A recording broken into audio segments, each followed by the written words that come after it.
Hey guys! Welcome back to my YouTube channel. I am Gwen Salmarin, the Millennial Breadwinner, and empower breadwinners to become generational wealth builders. And if this is your first time tuning on this channel, don't forget to click like and subscribe so you will be notified on the next one. As you know, I'm a financial planner, and one of the things that I really love about my work is I get to meet a lot of people with a lot of different backgrounds and different generations. So, one time, I met this client of mine who is already 70 years old. And if there's something that you should know about me is I really love learning, most of all, learning about life. So, talagang sinasadya ko yan, no, na whenever I have the chance to meet and most of all, as people who are way experienced than me or way ahead of me, I take that opportunity. And I thought I would share these 5 lessons to you, and I would say, no, number 5 yung pinaka magandang sinabi niya sa akin. So, una is it's really important to have a community.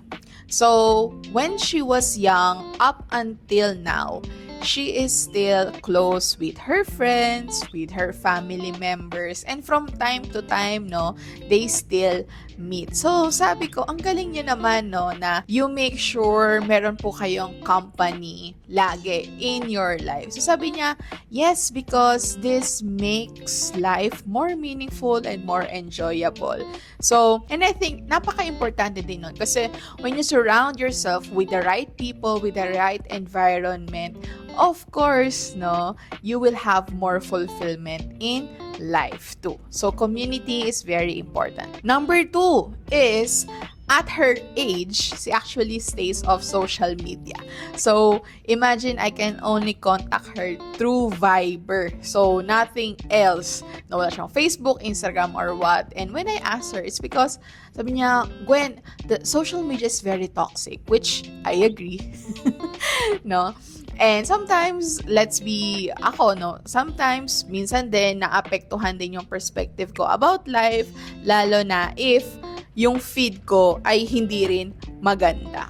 So, it's one of the things that she stays off social media. Number 3, in terms of health naman, kasi she's 70 and she's traveling and all at her age, no, sabi niya, at 70, she actually eats everything 5 times a week. 5 times a week, imagine, no? Pero in 2 days, meron siyang bread and water fasting lang. So, dun ko din nakita, no, na importante din yung fasting din talaga and cleansing din. So, meron na rin mga research about that. But that's beyond my expertise, no? Go and watch videos that talks about health more.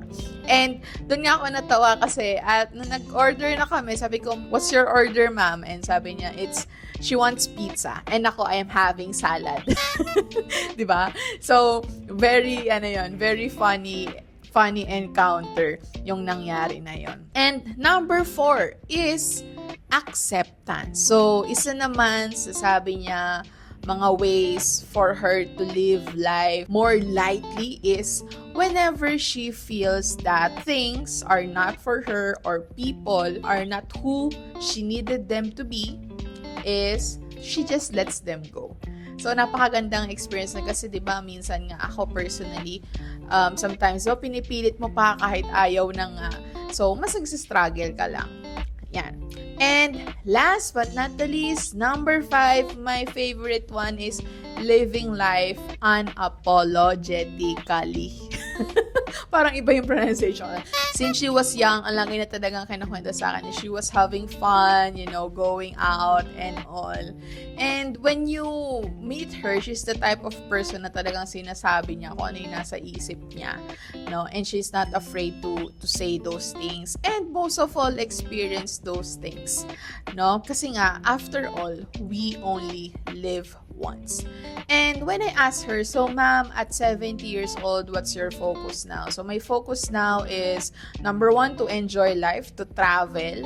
And number 2 is to make sure I go to heaven. Ang cute, no? So, I hope those 5 things that I've shared to you that I have personally learned and I want to share it to you guys kasi tulong din siya sa akin. Not just in creating financial wealth but also creating a fulfilled life. So, guys, if meron pa kayong mga questions or anything that you want me to share, please comment them down below para masagot natin yan on the next one. See you! Bye!